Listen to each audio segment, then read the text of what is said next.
Hey, shalom, shalom. A second. Yeah, it's a little dark. Hopefully that helps. Shalom. Hey, before I get started, I want to give all the glory and honor to Yahweh, Bahashim, Yahweh Shai, Bahashim, Bakakodash.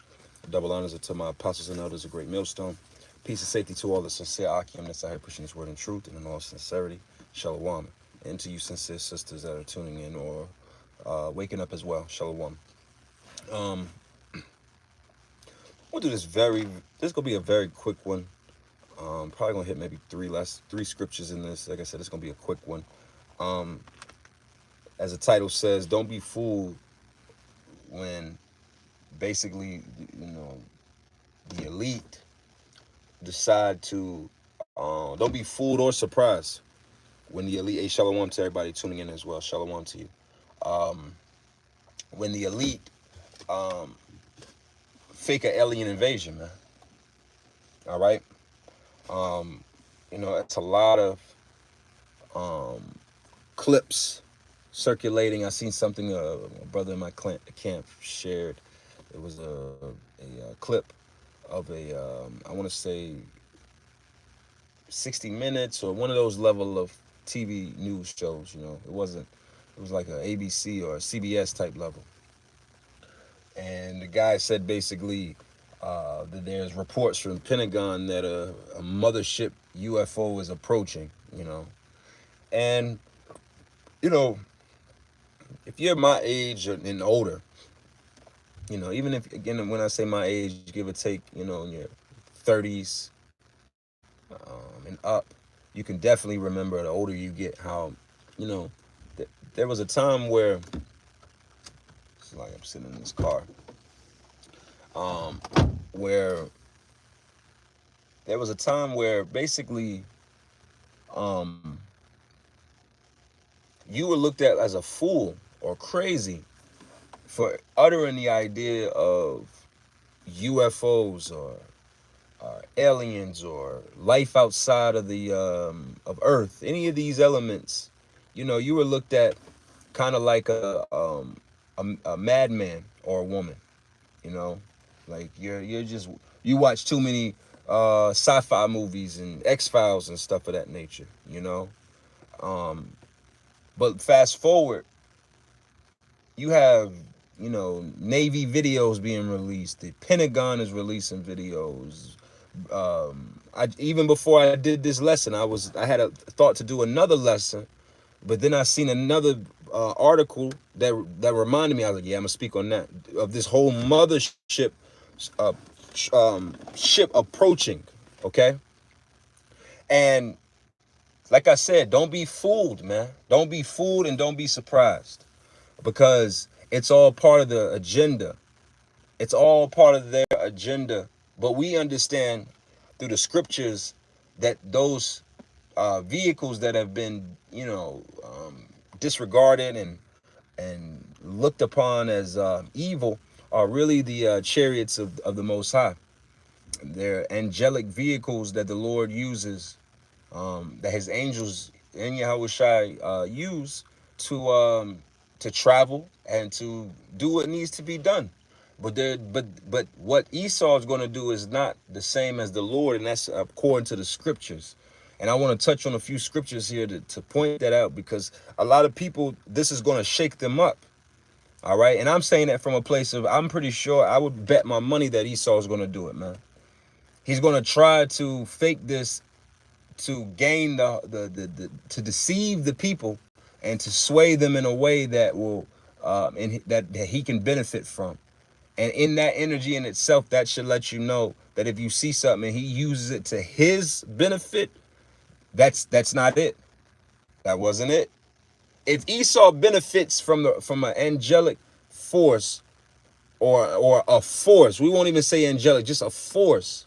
Like, I forgot who I was talking to. Maybe me and my rib, we was just joking, or I seen something online, but it said, I'm gonna get a scripture too, that if aliens come, yeah, I was on Twitter. If aliens come here and they basically don't f up white people, then you know Man, fuck them. You know, in a sense, it's because it's like, come on now, you've been watching us get our ass handed to us, you know, beat the fuck down, and you come inside with the devil. That should tell you in itself that it ain't. That's not it. Okay. So I'm gonna get a few scriptures. Let's get to it. Maybe I'm gonna make this long. The first one I'm gonna get is the book of Revelation. Is Revelation 1:7, and it says, "Behold, he cometh with clouds, with every eye, and every eye shall see him, and they also which pierced him, and all kindreds of the earth shall wail because of him. Even so, amen." All right. Now I'm gonna break it down. I just wanted to read it. This is Revelation 1:7, and it says, "Behold, he cometh with clouds." Now, again, when you read the scriptures, sometimes the scriptures is talking about clouds. Scriptures talk about some men being as clouds with no rain. That's talking about an actual cloud. But then there's certain scriptures where, in this regard, it's speaking about these things that people call UFOs, which, like I said, are just simply the chariots of the Lord. Okay, and it says, this is the key point. This is the point I want people to understand why I'm making this lesson, this video through the Spirit, and I hope it's edifying, is it says, "And every eye shall see him." Because when you read the scriptures give descriptions of the prophets of old, specifically Ezra's, gave a description. He saw a vision of one of these clouds or one of these chariots of the Lord.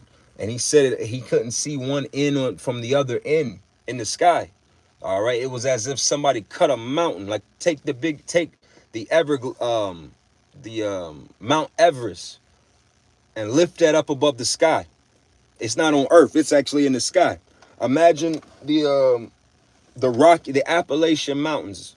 That's not even a huge one, but just imagine something long like that. The Appalachian Mountains go from Georgia all the way up to probably almost Pennsylvania, New York. All right.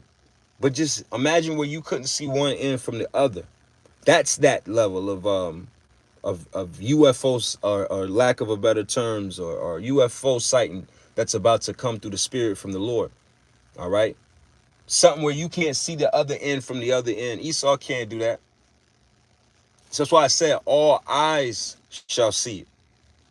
Whether you live in California, whether you live in Maine, whether you live in Johannesburg, South Africa, whether you live in any of the provinces in China, all right, Guam, whether you on a boat in the fucking middle of the ocean, all right, hell, your ass might be in space. Nah, your ass in space, anything in the atmosphere gonna get pulverized first, all right, coming through. But do you get my point? I'm making the point of the fact. Yep, that's it. I'm gonna read that. The water for that. That's Second Ezra 16. I'm sorry, Second Ezra 13:6, and it says, "But I beheld, and lo, he had graved himself a great mountain, and flew up upon it." So let's see. I'm in this car, and it says, verse 7, and it says, "But I have seen the region or place whereout the hill was graven, and I could not." Yeah, that's just that I was just quoting. The water for that. All right. You're not gonna be able to. You can't fake that. I don't give a damn how many. See, the Lord gave. The scriptures say the Lord gave Esau his the glory of Yahweh Shem Yahushai and Yahweh Shem Yahushai only. He's not gonna fake it to that level. And I'm not even saying that he can't fake it to a certain extent, but him and their using regular weaponry and deceiving the people. Come on, man. Esau don't gotta use deception. The Lord come back. He said, "Behold, all eyes shall see him." All right. So remember that. Remember that point, brothers and sisters. You know, in these times, because if you hear a report that, oh God, there's a UFO that's sighted in London, like on some the like the movie Signs. right? Let's say it's something like the movie Sound. We got visual one in South America. Nah, that ain't it. Okay. Now the Lord can use technology and us watching shows and movies or watching the news and seeing things. Of course, people are going to go to the news for confirmations of this type of or see you don't, that's the spirit. You're not going to, the Lord just said it, you're not going to need confirmation. It's going to be like Independence Day when that ship was over California. I want to say the one that was over California and New York, but the one with Will Smith. She just took his ass outside and looked up, and you could not see it. But imagine that on another scale, okay? And it says, and they all own, but it goes into Israel, man. All right, all of the tribe, all of the tribe, all of it. All right, and that's another thing, man.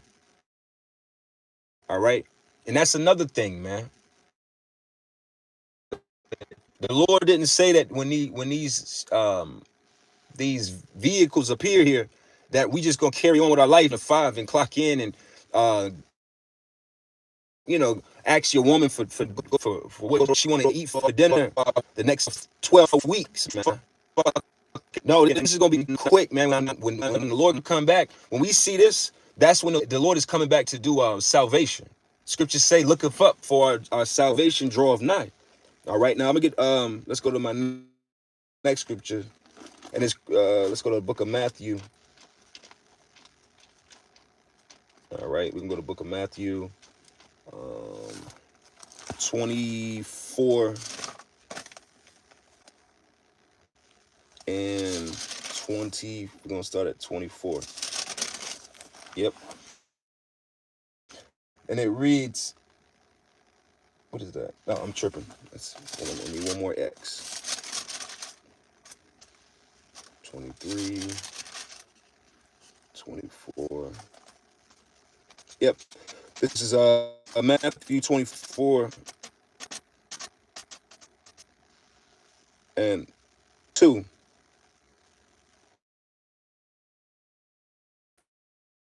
Says, I'm Salakia, I'm debating. I'm gonna start at 21 because this is gonna be my last stretch of scriptures. This is Matthew 24 and 21, and it says, for then shall be great tribulations, such as was not. The Lord gonna come with those chariots, and that's gonna be the fatality. You know, up down, X Y type shit, and it's gonna be over with for Esau. That's the fatality move. That's why I say is gonna do it to fake it and push an agenda, and that's how you know it's not real. It's all propaganda and deception. Okay. And except those days shall be shortened, there shall be no flesh saved. But for the elect's sake, those days shall be shortened. Verse 23. Then if any man shall say unto you, lo, here is the anointed, or there, believe it not. Because why? We have to understand how the Lord is returning back to this place. The scriptures tell us that. The scriptures do not tell us exactly when, but it does gives us signs, and it also tells us how he's returning. All right, and we just have to have faith in on that. Okay, but right here it tells you, if they say that the son of the anointed is here or there, believe it not, because part of this fake invasion, some insiders have looked to expose, speaks on the fact of them basically trying to, through Project Bluebeam, hey, which through the spirit, that jump shot could be the element that could allow them to further their deception with that. It all goes kind of hand in hand with each other. You got this juice in you. They start sending out different frequencies, what they say in Project Bluebeam, and you're seeing the Messiah of which you believe in. If you believe in Allah, you're gonna see Allah. If you believe in whatever deity, that's what they speculate at, and they're gonna use it as an element to say that it's all one God to bring in this what new world order, one money, one government, one people, one religion, one God. One money. Everything is gonna be in that unified um, um, order that the elite think that they're going to finish. But the scriptures let us know that they shall not basically complete their enterprise. All right.